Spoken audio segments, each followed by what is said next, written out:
Okay, so picking up the final review from yesterday. Yesterday we covered 1 and 3. Today we're going to start with 5, get through number 7, and hopefully get number 9 done as well. This way we're halfway through. So Adams School is selling tickets to the annual talent show. The first day they sold 10 adult tickets and 13 student tickets for a total of $172. The school took in $208 the next day, selling 14 adult tickets and 10 student tickets. Want to find the price for each type of ticket. So right away, this first sentence, this is going to essentially just become 10 adult tickets, 10x plus 13 student tickets, 13y is equal to 172. The next day, take that information, 14 adult tickets plus 10 student tickets is equal to $208. Now, we have learned how to solve this by hand. What I could do is like maybe multiply the top equation by 14, the bottom by -10, and eliminate from there. But if you recall, we also did the elimination, or not the elimination method, that was elimination what I was just talking about. We also learned about matrices. So this is easy to set up in a matrices. It could be like 10, 13, 14, 10 to the -1, and then my other matrix is going to be 172 and 208.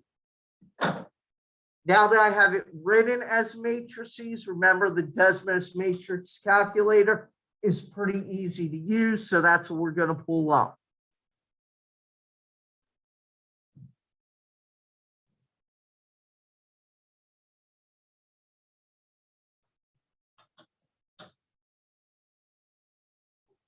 Okay, so if we go to Desmos under math tools, there is the matrix calculator. So we go new matrix, it's already the right size. So that was 10, 13, 14, 10.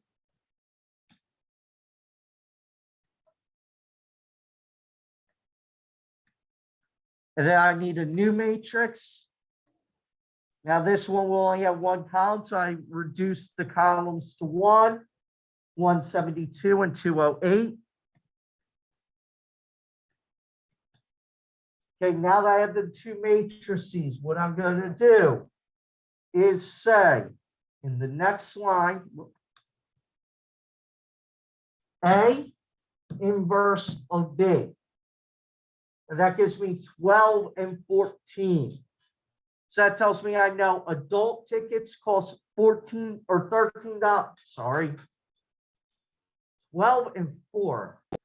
I know adult tickets cost $12 and student tickets cost $4. So that's equal to 12 and 4. So find the price of adult tickets and student tickets. Adults.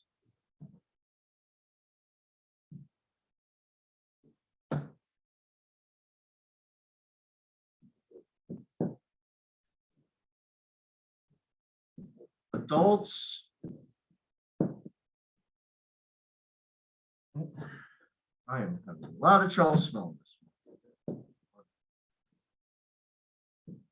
Adults cost $14 and students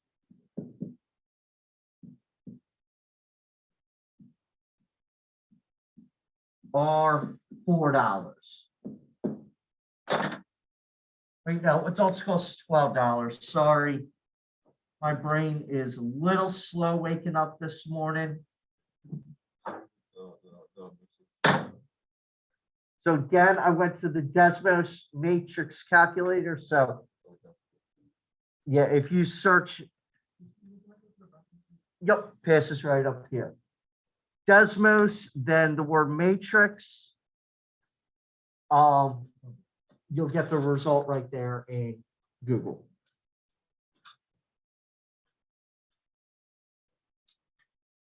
Okay, so that is number 5.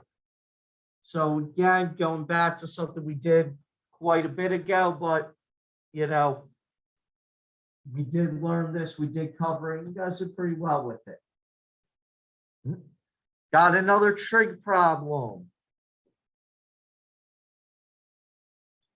So we need to find the height of the ramp. The height of the ramp is going to be over here. That's x.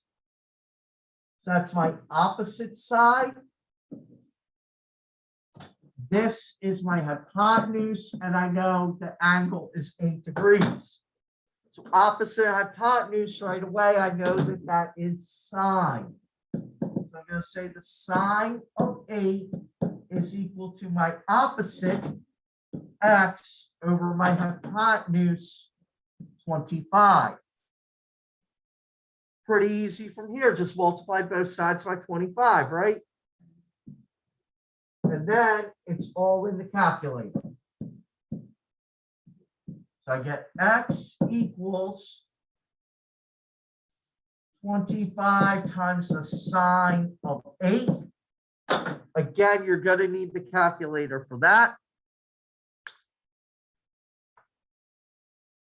So let's double check that in degrees. There we go. Flipped it over. 25 times the sine of 8. Excuse me. And I get that the ramp is just shy of 3.5 feet tall. So I get 3.48 feet as the height of the ramp. So x equals 3.48 feet. So that is the height of the ramp. It makes sense. If I have like a ramp going up to something, I'm not going to have a ramp that's very steep, right? So it took me like a 25, the ramp's 25 feet long, but it only goes up about 3.5 feet. So the ramp would only be coming up to, let's see, I'm about 5 foot, so probably somewhere around here. Or actually, wait, I have a meter stick right here. So, yeah, somewhere around here. So if a ramp's going up this high, that means, yeah, it should be a nice, slow incline. Any questions on number 7? Okay, let's go ahead. Not. To number 9. Here we are just solving this. So here we can either use, actually I'm going to do it both ways. I'm going to solve this using factoring, and I'm going to solve it using the quadratic formula to give you a refresher on both. So I'm going to first try this with factoring. So I'm going to set up my snowflake. See on the top, that's 3 and -10. So that should be -30 up here, 3, 3, and 13. Okay. Let's see, what multiplies to give me 30? Well, I would have 1 and 30. What else?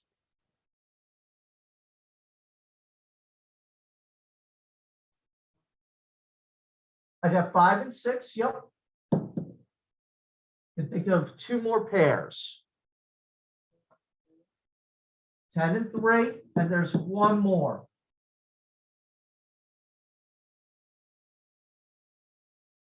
2 and 15. So now here we have to be cautious. 3 and 10 can make 13, right? But 5 and 15, or sorry, 2 and 15 can make 13 as well, right? So, oh, which one is it? Which one is it? That's a good question. I need to make a -30. So one of them has to be negative and the other has to be positive. Well, if I make the 15 positive and the 2 negative, that will multiply to give me negative 30 and add to give me 13. For 3 and 10 to do it, they both had to be positive to get me 13, but that would multiply to give me a positive 30, which I don't want. So it's actually negative 2 and 15. So over here, that does not reduce. This will go to 1 over 5. So I have 3x minus 2 and x plus 5 equals 0.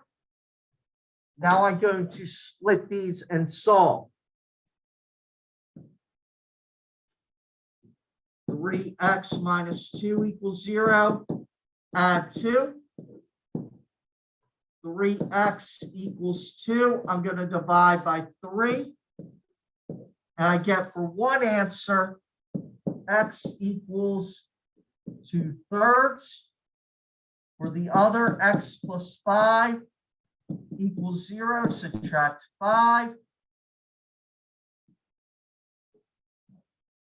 Subtract 5. And x equals negative 5. So here are my two answers. Quadratic formula should give me the exact same thing. So remember here, that would be my A is 3. My B is 13. And my C is negative 10. Yep. So 3 and 15 are both divisible by 3, right? So I was just basically reducing the fraction. 3 divided by 3, 1, 15 divided by 3, 5. Well, we haven't had to do that on the do nows this week because everything's had a 1 up top there. So you weren't forgetting anything earlier this week. So here, x equals negative. Then we plug in our b value, 13. Plus or minus the square root of b squared. So that's 13 squared minus 4 times our a value, which is 3, times our c value, which is negative 10. All this is over 2 times my a value of 3. So now if I put this in the calculator, I should get negative 5 and 2/3 as my answer. So let's go ahead and quickly do that. So big fraction, negative, parentheses, 13 plus, again, the square root of b squared, so 13 squared minus 4 times my a value of 3 times my c value of negative 10, all over 2 times that a value of 3 again. Thank you very much. So again, we get this decimal 0.6 repeating. If I hit the fraction button next to it, we get 2/3. Hey, that checks out. This is question 9. Still 9? Yep. Because I'm also showing you the quadratic formula gives you the same answer as factoring. So if I subtract there, I get negative 5 as well. So let me write a note here. So this is factoring.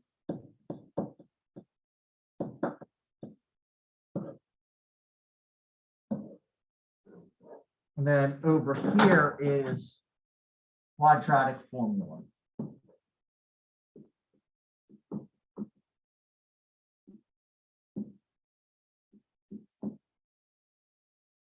And again, I got x equals 2/3 and x equals negative 5.